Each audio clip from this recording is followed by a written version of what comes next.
Dun, dun, dun, dun, dun, dun, dun, dun, dun, dun, dun. I don't have my guitar with me today. I'm not home. I'm alone at the moment. Ladies will be back from eating pizza pretty soon. They left me alone so I could catch up on some sleep, and perhaps start working on some ideas. I decided to go ahead and get the video out of the way.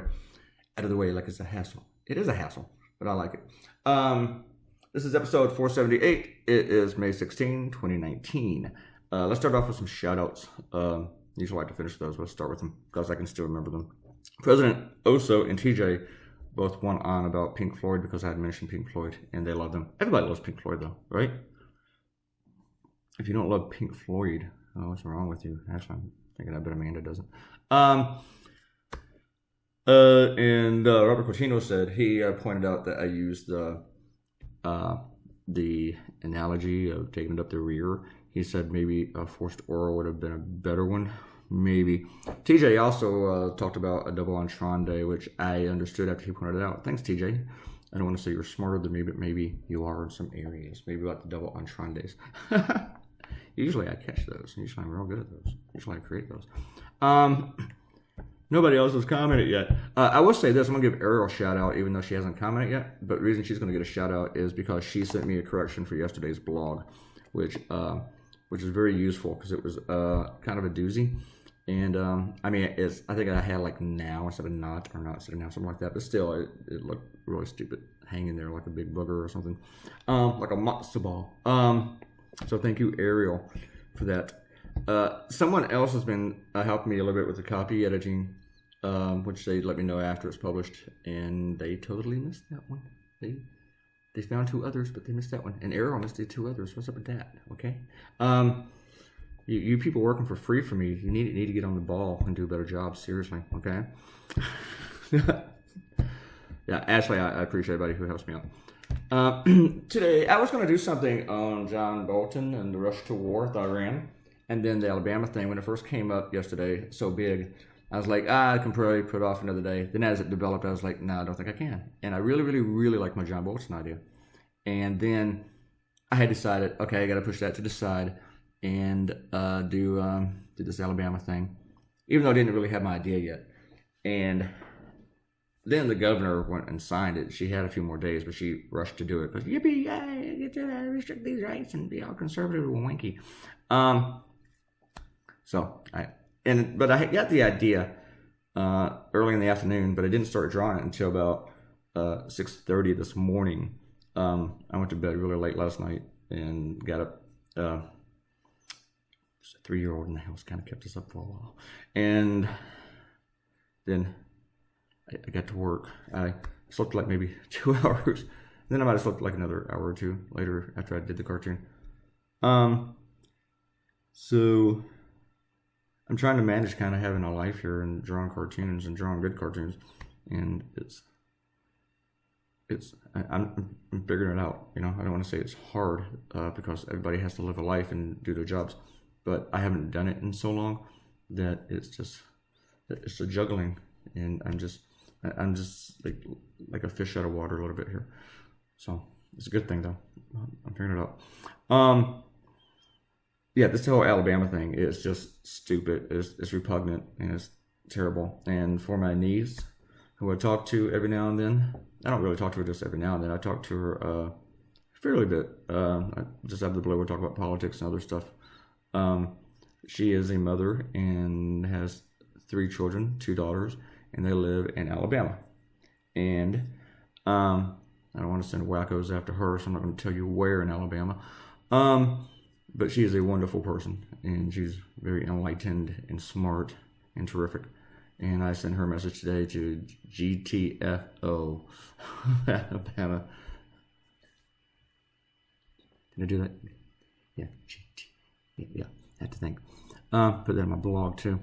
The thing is, when Alabama doing this, they're following Georgia, and there's like 6 other states that are making very, very restrictive abortion laws. And usually, they're always trying to deny access all over the country.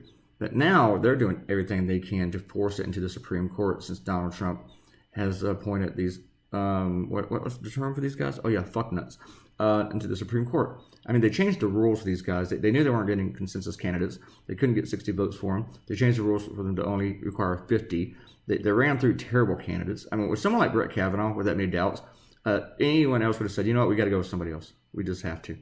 And they should have. Neil Gorsuch, that was a stolen seat. You know, hopefully one of these guys will be kind of a constitutionalist and will respect precedent, but I don't have high hopes for that. But with all these states ramming this crap through, like Georgia with a fetal heartbeat bill, Alabama just decided to take one step further, and that is just deny the constitutional right. This law that they put in effect bans abortion, even in the case of rape and incest. You know, they're trying to force us to the Supreme Court. Here's the thing, though. Your religious freedom does not depend upon forcing your religion upon other people. And that is exactly what you're doing with this crap.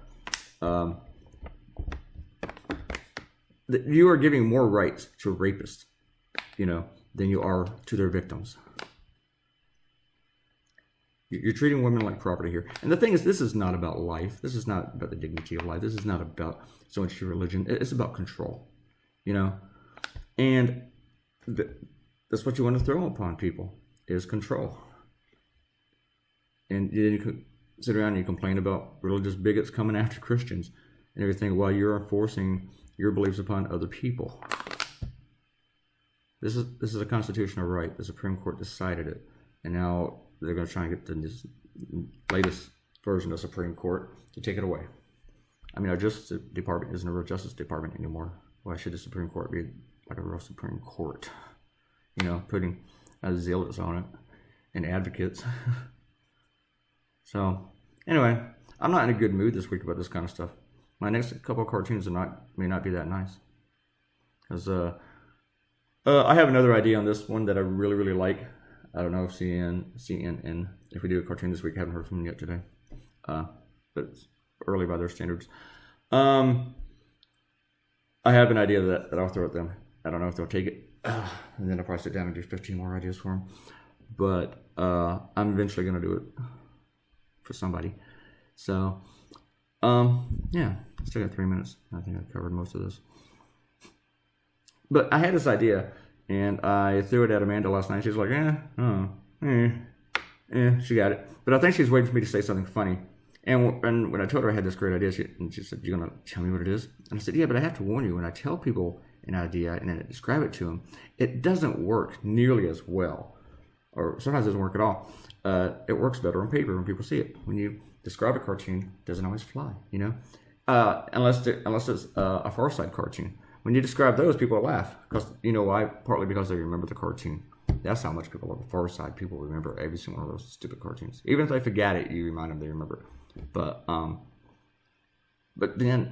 after I told it to her, she was like, At first I didn't think she got it. But then I think she was waiting for it to be funny. And I said, this isn't a funny cartoon. And I think it's doing pretty well because it's receiving big time shares, at least on Facebook. And The Week, go to theweek.com. And on their Facebook page, they made it the cartoon of the day. So, yeah, this cartoon is doing all right. And I think a couple of my other clients already put it on their websites. And I have 2 clients in Alabama. And one of them I know for sure I won't lose over a cartoon like this. Another one I doubt it. Because I've done some stuff in Alabama before. So, but I doubt it. They seem pretty lefty. So it should be okay. And the thing is, Alabama, there's a lot of creative, artful people coming out of Alabama. Like I said, my niece lives there. You know, Harper Lee, lived there. She's from Alabama. And just like Mississippi, there's intelligent, highly creative people in every state. And even inside the states that produce the most fuck nuts, Alabama leads the way and like the least educated. And they do. And they're like in the top 5 of infant mortality. The top 5 of the most, not the top 5 the least. It seems like what you really want to do, if you really want to focus on saving children, protecting them, maybe work on laws that prevent people from shooting them while they're at school. or shooting them, period, or no matter where they are. How about working on that? But you ignore those. You don't care about those. You give that thoughts and prayers. But this kind of crap, moving things around. You just want to inflict upon other people. There's your image, folks. This cartoon did not take long to draw because I really buckled down. I didn't procrastinate too much because it's I guess around, I finished it close to 10 though. So 18, 19. Yeah, about 3 hours. Something like that. Anyway, thank you. Leave a comment and I will give you a comment back and say your name, give you a shout out, and click that red button and become a subscriber to the YouTube channel. And hey, anybody can comment. If you don't like the cartoon, you got something to say nasty about it, leave it. And I will talk to you guys tomorrow. Bye.